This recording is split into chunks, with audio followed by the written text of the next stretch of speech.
Hola, soc Àlex Sánchez, secretari d'Assumptes Externs de la Fundació Catalunya Estat, i avui parlarem dels acords aeris contra Catalunya.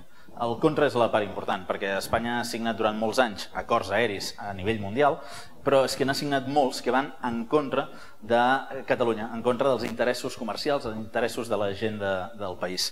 Fixeu-vos, fins als anys 80, gairebé tots els acords bilaterals signats a nivell internacional posaven com a obligatorietat l'anar a l'aeroport de Barajas, a Madrid, i excloïen activament el que era l'aeroport del Prat de Barcelona.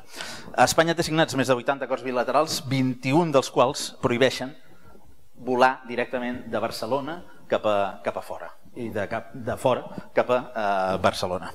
Fixeu-vos que entre els exclosos, per exemple, hi tenim la República Dominicana, Uruguai, Líban, Filipines, Toronto, Mèxic, Bangkok i, el més important, algunes ciutats d'Estats Units.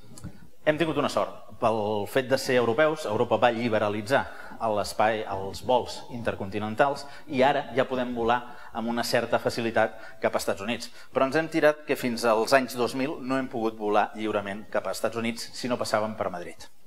Aquí teniu la llista de tots els països on està prohibit volar directament des de Barcelona. I, per exemple, a nivell d'inversions podem parlar de que a Madrid, a la Terminal 4 de Madrid, s'han invertit 6.200 milions d'euros, quan tota la Terminal 1 de l'aeroport de Barcelona ha costat 1.258 milions d'euros. Bàsicament, el tema és que les inversions constants a Madrid en contra de les inversions que es fan a Barcelona fan que la competitivitat de les empreses catalanes no jugui amb igualtat de condicions.